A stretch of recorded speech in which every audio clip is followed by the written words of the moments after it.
একটি গাছের পাতা আছে যেটা খেলে অথবা তা দিয়ে গোসল করলে আজীবনের জন্য আপনার অ্যালার্জি, চুলকানি সবকিছু ভালো হয়ে যাবে ইনশাআল্লাহ। এ কথা আমার নয়, এই গাছের কথা কোরআনে কারীমের মধ্যে স্বয়ং আল্লাহ পাক নিজে বলেছেন। সুবহানাল্লাহি ওয়া বিহামদিহি সুবহানাল্লাহিল আযীম। বিশ্বনবী সাল্লাল্লাহু আলাইহি ওয়াসাল্লামের লম্বা হাদিস আছে এই গাছের ব্যাপারে। এই গাছের পাতা আপনি যদি চিবিয়ে খান অথবা পানির মধ্যে ফুটিয়ে তা দিয়ে যদি আপনি গোসল করেন, বিজ্ঞান বলছে যে আজীবনের জন্য আপনার অ্যালার্জি, চুলকানি সব ভালো হয়ে যাবে। বর্তমান সময়ে পানির সমস্যা, এই পানির সমস্যা থাকার কারণে আমাদের অধিকাংশ মানুষের চুলকানি আছে না নাই? মানুষের সামনে আপনি যখন কথা বলেন, দেখা গেছে যে আপনার শরীরের এই জায়গা চুলকান, ওই জায়গা চুলকান, দেখতে খুব বাজার লাগে, জিনিসটা সুন্দর লাগে না। কিন্তু আপনি যদি এই গাছের পাতা খান অথবা তা দিয়ে গোসল করেন, আপনার আজীবনের জন্য কিন্তু অ্যালার্জি, চুলকানি ভালো হয়ে যাবে। কারণ কোরআনে কারীমে আল্লাহ সুবহানাহু ওয়া তাআলা হাযা তিবয়ানান লিকুল্লি শাই সবকিছু বর্ণনা করছে। এবং এই কোরআনে আল্লাহ পাক অনেক শেফা, ওষুধ, অনেক মেডিসিনের কথা আল্লাহ পাক কোরআনে কারীমে বর্ণনা করছেন। সেই গাছের কথা আল্লাহ পাক বলছেন, ইনদা সিদরাতিল মুনতাহা ইনদাহা জান্নাতিল মাওয়া।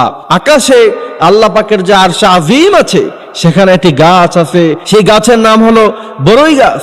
সেই বরই গাছের কথা স্বয়ং নবী করিম সাল্লাল্লাহু আলাইহি ওয়াসাল্লাম তিনি বলছেন, এই বরই পাতা দিয়ে মৃত মানুষ যখন মারা যাবে তখন পানির মধ্যে সেটা দিয়ে ফুটিয়ে তারপরে তোমরা মানুষকে গোসল করাবা। গবেষকরা গবেষণা করলো যে পৃথিবীতে এত দামি দামি সাবান থাকতে পয়জন নষ্ট করতে পারে, এত দামি দামি মেডিসিন আছে আমাদের কাছে, কিন্তু মুসলমানরা যখন মারা যায় তখন এরা বরই পাতা দিয়ে গরম পানি ফুটিয়ে তারপরে গোসল করায়। তার কারণ কি? রিসার্চ করে এরা দেখেছে, বরই পাতা যখন গরম পানির মধ্যে দেয়া হয় অথবা পানির মধ্যখানে বরই পাতা দিয়ে যখন তা ফুটানো হয়, ওই সময় বরই পাতা দিয়ে গরম পানি ফুটানোর কারণে তার মধ্য থেকে সমস্ত ব্যাকটেরিয়া, পলিউশন, ময়লা যা আছে সব দূর হয়ে যায় আর সেই পানিটা পরিষ্কার হয়ে যায়।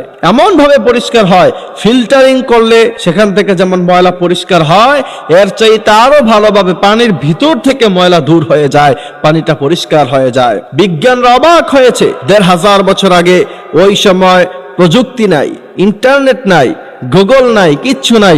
ওই সময় মুহাম্মদ সাল্লাল্লাহু আলাইহি সাল্লাম কি করে এটা জানলেন যে বরই পাতা পানির মধ্য দিয়ে ফুটালে সেই পানিটা একদম পরিষ্কার হয়ে যায়?